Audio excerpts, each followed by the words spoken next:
A'udhu billahi minash shaitanir rajim. Bismillahir rahmanir rahim. My dear students, Yasin Ahmed Minai here again. Today I am going to teach you some concepts related to the sampling theory.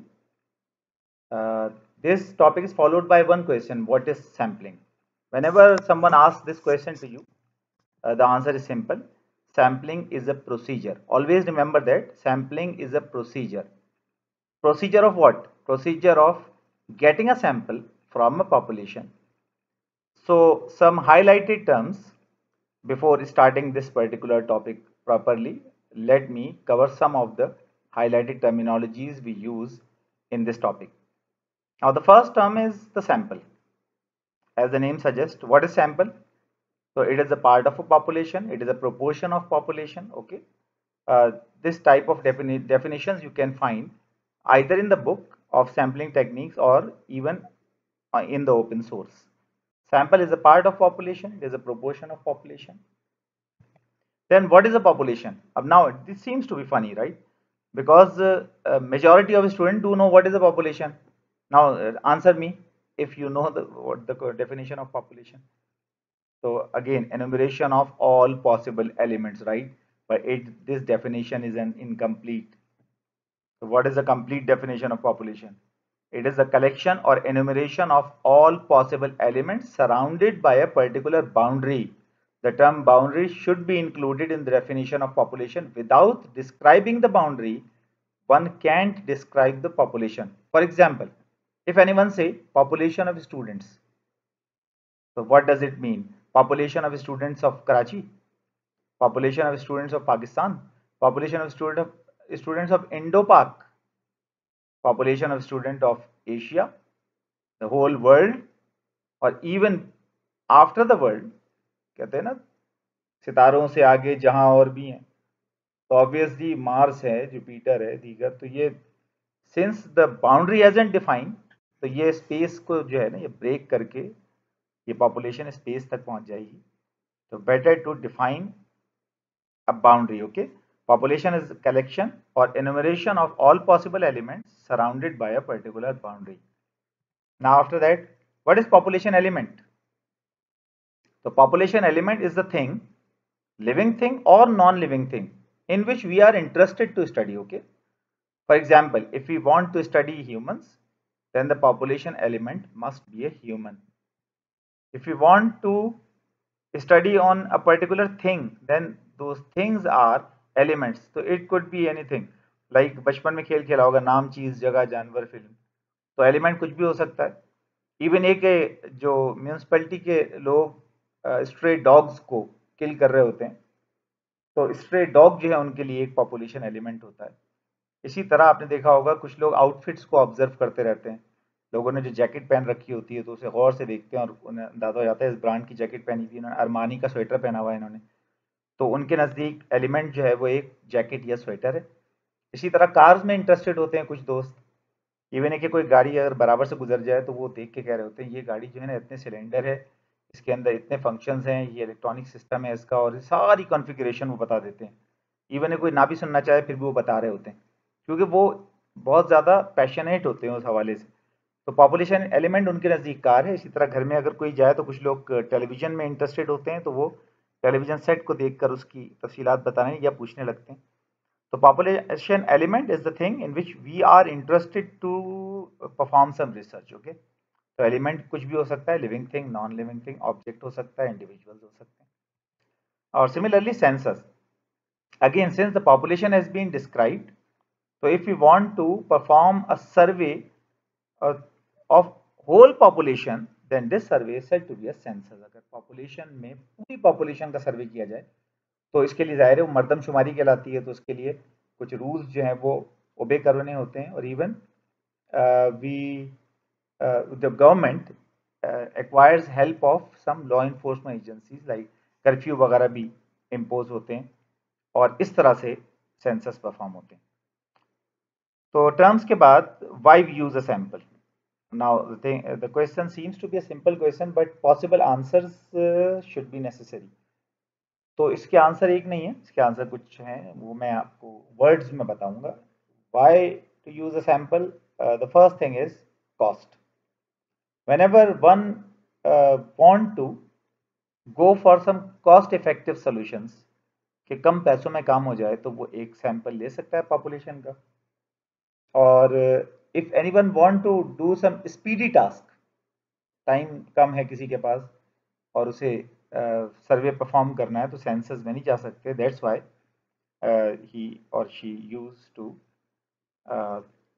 obtain a sample from a population.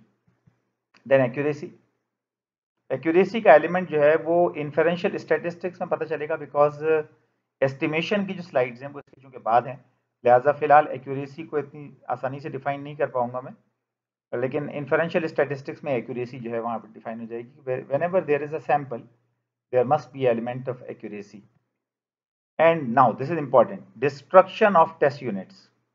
What is destruction of test units?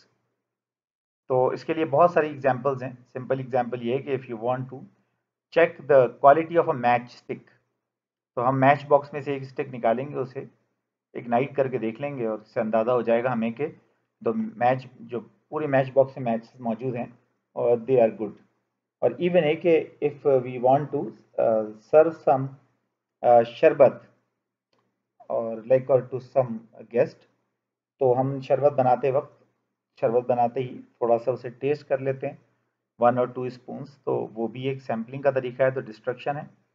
और even के बहुत सारे डाइसेक्शनल process जो biology के students करते हैं कि छोटा सा फ्रॉग पकड़ के ले आए, तो वो उनका सैंपल यूनिट होता है, जाहिर है कि उसके बाद वो उसे जो है ना वो काट पीट के मार देते हैं, तो डिस्ट्रक्शन ऑफ टेस्ट यूनिट्स हैं, वो भी एक एग्जाम्पल हो सकती है। और one of the example is also heat absorbing capability of an LED television, of a plasma TV और LED टेलीविजन। तो आपने देखा होगा LED टीवी या प्लाज्मा टेलीविजन जो होते हैं उनके ऊपर उनके मैनुअल में लिखा होता है कि store this unit below 53 degrees centigrade of temperature. तो हाउ कुड दे नो कि 53 डिग्रीज सेल्सियस से कम पे से स्टोर करना है? जाहिर है कि उन्होंने कोई एक्सपेरिमेंट परफॉर्म किया होगा इससे पहले, तो वो experiment how they have conducted that experiment, तो यकीनन बड़े से ओवन में उन्होंने एक LED टेलीविजन को रख के उसको ऑन कर दिया होगा, ओवन को भी ऑन कर दिया होगा, एंड फाइनली ओवन की हीट बढ़ती जा रही है, LED टेलीविजन भी चल रहा है, ओवन की हीट बढ़ रही है, LED टेलीविजन भी चल रहा है, और इस तरह से फाइनली एक पर्टिकुलर टेम्परेचर रीडिंग के ऊपर वो LED जो है वो डिसफंक्शनल हो जाएगा, तो that is n is equals to 1। तो बेसिकली फर्स्ट जो सैंपल हुआ यूनिट टेस्ट, तो वो डिस्ट्रक्ट हो गया।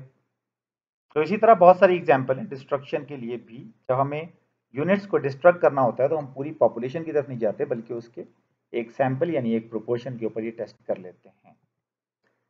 Now what are the steps involved in the procedure of sampling to obtain a sample from a population? Then first thing is to define a target population. Obviously हमें target population को इसलिए define करना होता है क्योंकि कुछ specific studies होती हैं जिनमें हमें पर्टिकुलर फील्ड के माहिर ही चाहिए होते हैं, हम किसी आम जनता या आम पॉपुलेशन से वो सर्वे नहीं कर सकते। For example, if anyone want to do some research regarding some penal codes of a country, जिस तरह पाकिस्तान पीनल कोड्स हैं, इंडियन पीनल कोड्स हैं, तो इनके ऊपर रिसर्च करनी है, तो वो पॉपुलेशन हमें आम लोगों में तो नहीं मिलेगी। तो for this purpose we should go where?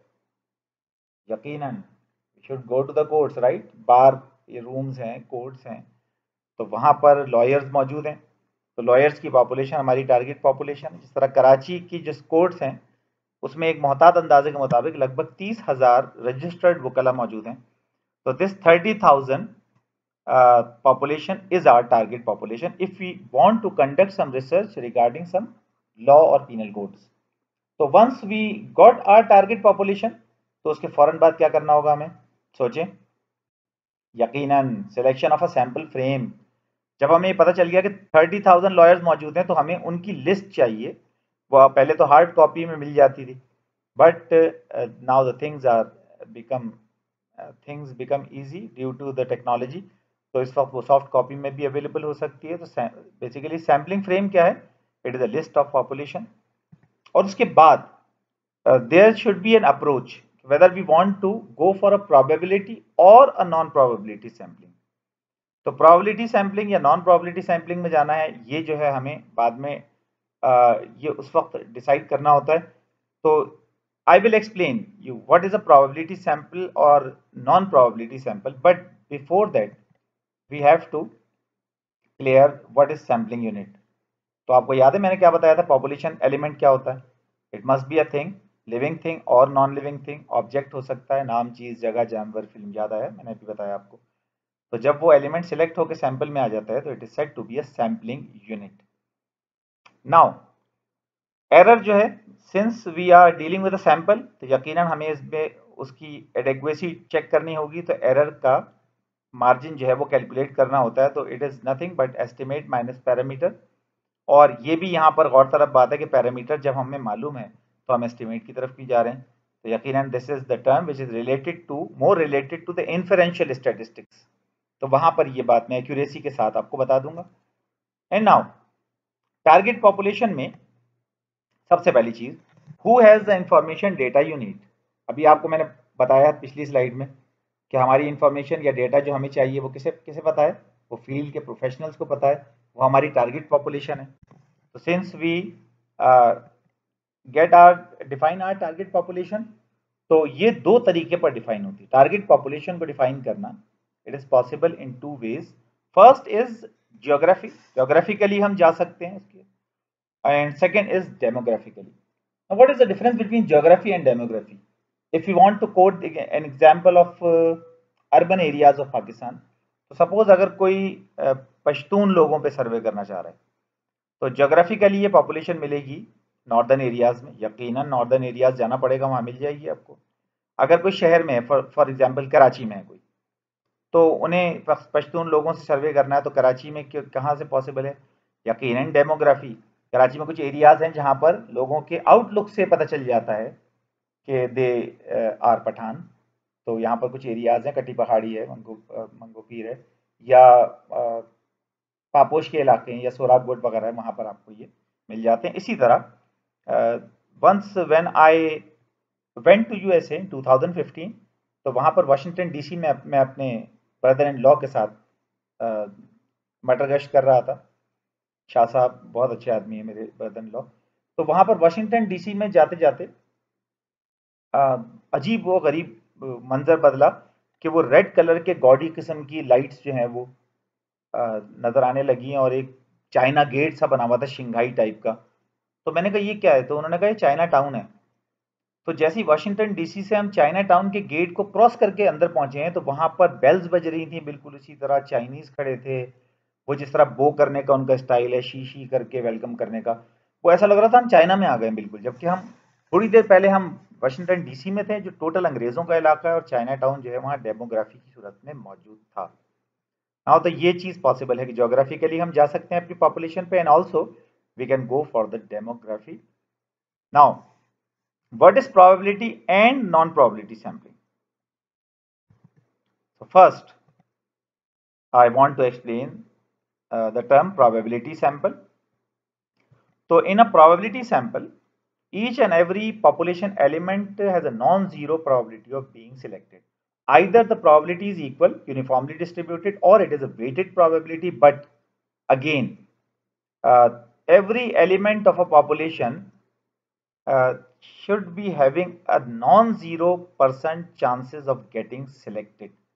यानी हर पॉपुलेशन एलिमेंट में हर पॉपुलेशन एलिमेंट जो है वो सिलेक्ट होने के चांसेस रखता है। तो इसमें ऐसा नहीं होगा हम किसी यूनिट को या किसी पॉपुलेशन एलिमेंट को निगलेक्ट कर दें, वो यूनिट नहीं बन सकता हो सैंपल का, ऐसा नहीं होगा। प्रोबेबिलिटी सैंपल के अंदर हर यूनिट के पास, हर पॉपुलेशन एलिमेंट के पास एक नॉन जीरो प्रोबेबिलिटी होती है, यानी वो हमारे सैंपल में सिलेक्ट हो सकता है, हर यूनिट, हर एलिमेंट। ओके, मैं यूनिट और एलिमेंट इसलिए कह रहा हूँ क्योंकि वही एलिमेंट जो सैंपल में आता है तो यूनिट बन जाता है। What is a non probability sample?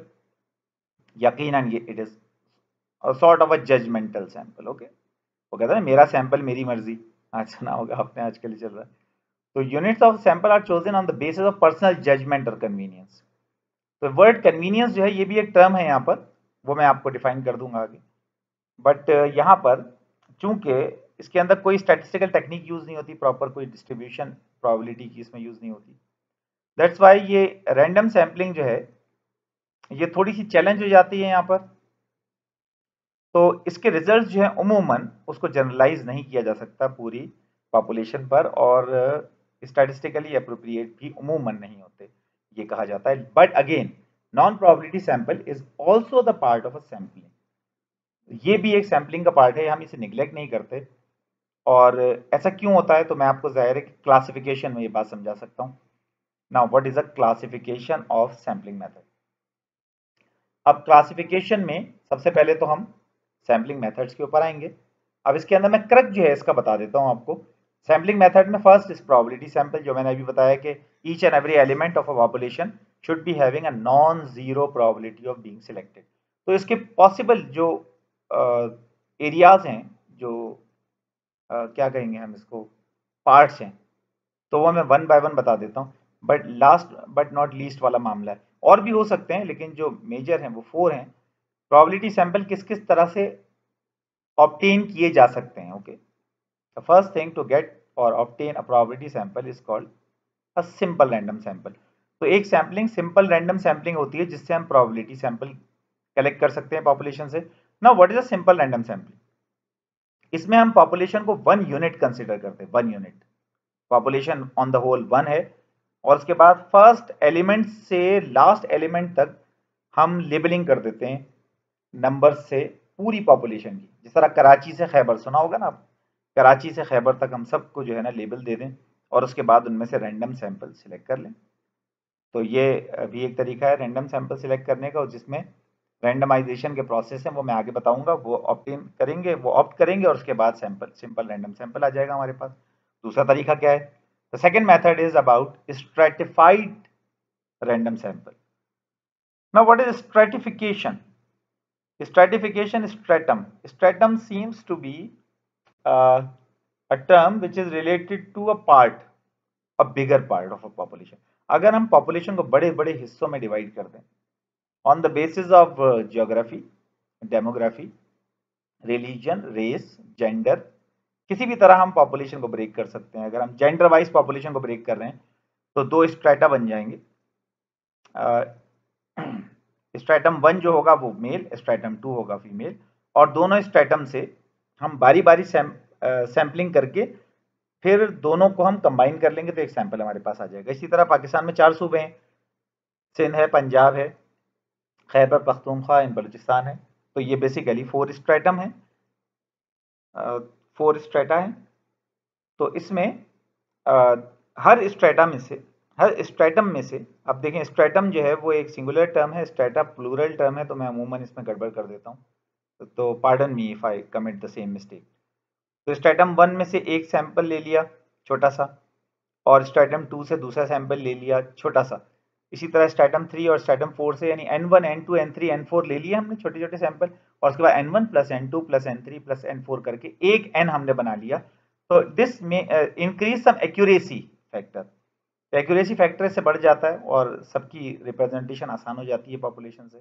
Simple random sample में थोड़ा सा चैलेंज होता है ये, but again simple random sample also rise, और stratified random sample is more better than simple random sample. Now the third way to collect a probability sample is systematic sampling.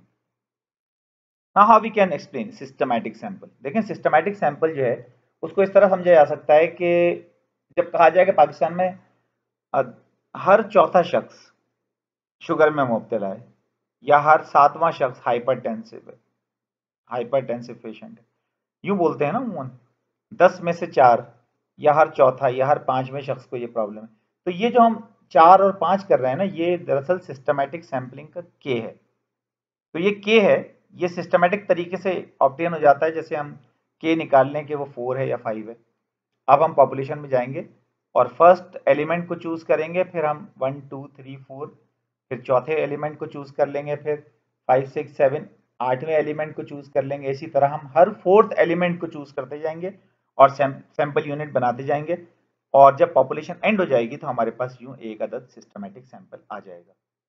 Now the fourth, last but not least, fourth है cluster sampling.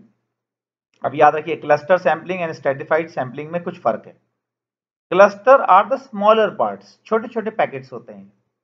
ये स्ट्रेटास की तरह नहीं होते बड़े बड़े, बहुत बड़े बड़े हिस्से। जिस तरह अगर हम बुचर्स की एग्जांपल दें, कमेले जो होते हैं, तो वहां पर जानवर को काटा जाता है और उसके बाद वो मशीन के जरिए उस जानवर के जिस्म के 4 बड़े बड़े हिस्से कर दिए जाते हैं। तो यूं समझ लें वो जो 4 बड़े बड़े हिस्से हैं वो 4 स्ट्रेटा हैं। बट अगर उसमें और छोटे छोटे पीसेस बना लिए जाएं तो वो क्लस्टर्स कहलाए जा सकते हैं, वो ज़्यादा होंगे तादाद में यकीनन। तो if you want to quote an example from some professional areas, तो हम कॉरपोरेशंस की एग्जांपल ले सकते हैं। तो instead of going towards employees directly, one can choose some organisations और फर्म्स। वो फर्म्स क्यों ना चूज कर ले, वो रैंडमली फर्म्स को चूज कर लें और फर्म्स को चूज करने के बाद हर फर्म जो चोजन फर्म है उसमें जाकर सारे एम्प्लॉयज से सर्वे कर ले। तो ये क्लस्टर्स जो होते हैं ये पैकेट्स होते हैं। ये हम पैकेट्स को रैंडमली सिलेक्ट कर लेते हैं और उसके बाद हम हर पैकेट को ओपन करके उसमें मौजूद जो एलिमेंट्स हैं उन्हें असेस कर लेते हैं, वो हमारे सैम्पलिंग यूनिट्स बन जाते हैं। अगर हम बात करें कराची की, तो कराची की पॉपुलेशन कितनी है? एक अंदाजे के मुताबिक कराची की पॉपुलेशन 2 करोड़ है, बल्कि कुछ तो कहते हैं इससे भी ज्यादा है। तो 2 करोड़ पॉपुलेशन है, इसमें से हमें लोग सिलेक्ट करने हैं। तो हम एक तरीका तो ये कर सकते हैं कि हम डायरेक्ट लोगों तक चले जाएं, वो सिंपल रैंडम सैंपल होगा। 2 करोड़ के 2 करोड़ लोगों को हम लेबल कर दें फ्रॉम 1 to 2 करोड़ तक ऐसे, या 0 से 1 करोड़ 99,99,000 इस तरह से कर लें। लेकिन दूसरा तरीका यह है कि हम देख लें कितने घर बने हुए हैं कराची के अंदर। अगर एवरेज फैमिली साइज सपोज 5 है, 5 मेंबर्स के पेरेंट्स हैं और 3 बच्चे हैं, तो इस तरह ये तकरीबन 40 लाख घर बन जाते हैं। तो 40 लाख घर जो हैं, if I am not wrong, ये 40 लाख बनेंगे। तो अब 40 लाख घरों में से सैंपल आप ले लें तो पता चल जाएगा कि 40 लाख घरों में से कुछ घरों का सैंपल ले लें। जो घर सैंपल में चूज हो गए वो दरअसल हमारे क्लस्टर्स हैं। फिर हर घर के डोर को नॉक करके हम वहाँ के जो लोग हैं, वहाँ के जो मेंबर्स हैं, उनसे सर्वे कर लें, तो यूँ हमारे पास एक सैंपल आ जाता है। तो ये तो 4 पॉसिबिलिटीज हैं प्रोबेबिलिटी सैंपल की। इसी तरह नॉन प्रोबेबिलिटी सैंपल की अगर हम बात करें, तो first thing is which is related to the non probability sample is the convenient sample. Now what is convenience? सब जानते हैं, आसानी। तो अगर हमारे पास सैंपल नॉन रैंडम है तो हम ये फायदा उठा सकते हैं कि जैसे क्वेश्चनर किसी ने बनाया है तो अपने दोस्तों यारों वगैरह को बांट दे, सहूलत से जहां जहां तक वो क्वेश्चनर पहुंचा सकता है, अपने एक्वेंटेंसेस तक, अपने रिश्तेदारों तक या अपने दोस्तों तक या महल्लेदारों तक, जहां वो करीब से, तो वो कन्वीनियंट सैंपल उसके पास आ जाएगा। गुंजाइश रखी गई है सैम्पलिंग के अंदर। तो जो लोग कन्वीनियंटली सैम्पलिंग करते हैं या डेटा जमा करते हैं, तो वो हमेशा परेशान होते हैं कि हमारा सैंपल जो है ना वो उसकी ऑथेंटिसिटी चैलेंज हो जाएगी। तो do not need to worry. जब भी आप प्रेजेंटेशन में जाएं, अपने डिफेंस पेश करें, तो वहां कहते हैं मेरा सैंपल एक कन्वीनियंट सैंपल है, तो इट विल बी एक्सेप्टेबल लाजमी तौर पे। इसके बाद जजमेंट, यकीनन। अब ये जजमेंट की बात क्यों आ जाती है कि हम जिसकी हमारी मर्जी, हम जिसे चाहें सिलेक्ट करें। तो जजमेंट सैंपलिंग उस सूरत में ज्यादा कारामद होती है whenever we want to hunt some talent. देखिए ना, getting a celebrity from a population, कोई स्टार ढूंढना है हमें। आपने देखा होगा इंडियन आइडल, मैं बहुत शौक से देखता था वो प्रोग्राम। तो उसके अंदर आप देखें कि वो शुरू शुरू में जा रहे होते हैं, शुरू के एपिसोड में बड़े तमाशे होते हैं, जोक्स हो रहे होते हैं कि हर सुरा बेसुरा सब आ जाते हैं वहां पर और हंसी मजाक का सेशन चल रहा होता है, स्क्रीन आउट होते रहते हैं लोग। एंड फाइनली जब ऊपर के स्टेज पे जाते हैं तो वो जो रिफाइंड क्वालिटी है वो निकल के सामने आने लगती है। एंड फाइनली एक जो सैंपल बनता है वो अच्छे गुलकारों का बनता है। तो इसी तरह selection of a cricket team, यकीनन। अगर कोई थिंक टैंक बनाना चाह रहे हैं तो जजमेंट सैंपलिंग। तो जब भी स्टार्स या इंटेलेक्चुअल्स की सिलेक्शन होगी कोई थिंक टैंक बनाने के लिए, तो ऐसी सूरत में हमारा नॉन प्रोबेबिलिटी सैंपल ही काम आएगा, जो कि जजमेंट सैंपल होगा। इसके बाद third one is a quota sampling, यकीनन। I am living in Karachi, तो we are living in the province of Sindh, और यकीनन यहाँ पर 1973 में जुल्फ़िकार अली भुट्टो साहब जब प्राइम मिनिस्टर थे तो उन्होंने 10 साल के लिए कोटा लगा दिया था सिंध में कि 60% जो है वो सिंध के देही इलाकों को जॉब्स मिलेंगी गवर्नमेंट के ऑफिसेज में, और 40% शहरी इलाकों को मिलेगी। था तो वो 10 साल के लिए, लेकिन अनफॉर्चुनेटली वो अभी तक चल रहा है, इट इज़ इन कंटिन्यूएशन। और कोटा सैम्पलिंग, कोटा सिस्टम जो है चूंकि वो है इसी तरह कोटा सैम्पलिंग भी हो सकती है कि अपने हिसाब से आप कोटा मुकर्रर कर लें और उसके बाद उसी कोटे की एज पर द कोटा हम वहां से एलिमेंट्स को सिलेक्ट कर लें। Last but not least, probability non probability sample का जो पार्ट है वो स्नोबॉल है। Now what is the meaning of snowball? Snowball का मतलब बर्फ का गोला है, राइट?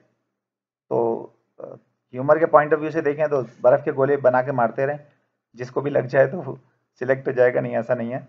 स्नोबॉल जो है, स्नोबॉल इफेक्ट कुछ लोगों ने सुना होगा कि बिल्कुल पहाड़ की चोटी के ऊपर एक छोटा सा पत्थर या रॉक है, वो नीचे की तरफ लुढ़कना शुरू करता है। तो जैसे जैसे वो पहाड़ से नीचे आ रहा होता है, स्नोफिल माउंटेन है, तो उसमें अमाउंट ऑफ स्नो जो है उसके साथ ऐड होता रहता है, और इसी तरह वो जैसे जैसे ट्रम्बलिंग करता हुआ नीचे की तरफ जाता है तो उसका साइज बढ़ता जाता है और फाइनली वो एक बड़ा तोता बन जाता है, जिससे एक्सीडेंट कॉज हो जाते हैं। तो अब ये नॉन प्रोबेबिलिटी सैंपल में, सैम्पलिंग में क्यों टर्म यूज होती है? इसीलिए आप देखें लॉ इन्फोर्समेंट एजेंसीज खासतौर पर जब क्रिमिनल्स या उनका नेटवर्क पकड़ती हैं तो इसी तरह पकड़ती हैं कि एक आध क्रिमिनल को पकड़ लिया, उसकी निशानदेही पे और मजीद क्रिमिनल्स को पकड़ लिया, फिर उनकी निशानदेही पे मजीद क्रिमिनल्स को पकड़ लिया, फाइनली पूरा गैंग पकड़ा जाता है। तो इस तरह स्नोबॉल सैंपलिंग होती है। तो स्नोबॉल सैंपलिंग उस वक्त भी कारआमद है जब आप किसी पर्टिकुलर फील्ड के इंटेलेक्चुअल से कोई सर्वे करना चाह रहे हो। तो अब जाहिर है इंटेलेक्चुअल आपके पास तो एक आध ही शायद आपके रिश्तेदारों में कोई वो इंटेलेक्चुअल हो, तो आप उसके पास जाएंगे और उससे रिक्वेस्ट करेंगे कि आप चूंकि इस फील्ड के माहिर हैं, लिहाजा आप अपने दोस्तों से या अपने हम पेशा लोगों से ये सर्वे करवा लें, और साथ में उनसे कहें कि वो भी अपने कनेक्शन के सेम प्रोफेशन के लोगों से ये सर्वे जो है वो फिलअप करवा लें। तो इस तरह से जो क्लासिफिकेशन है सैम्पलिंग में, वो प्रोबेबिलिटी और नॉन प्रोबेबिलिटी सैम्पलिंग में डिवाइडेड है। In the next part I am going to tell you कि how to draw a random sample from a population. Okay, thank you very much. इंशाल्लाह मिलते हैं नेक्स्ट पार्ट में।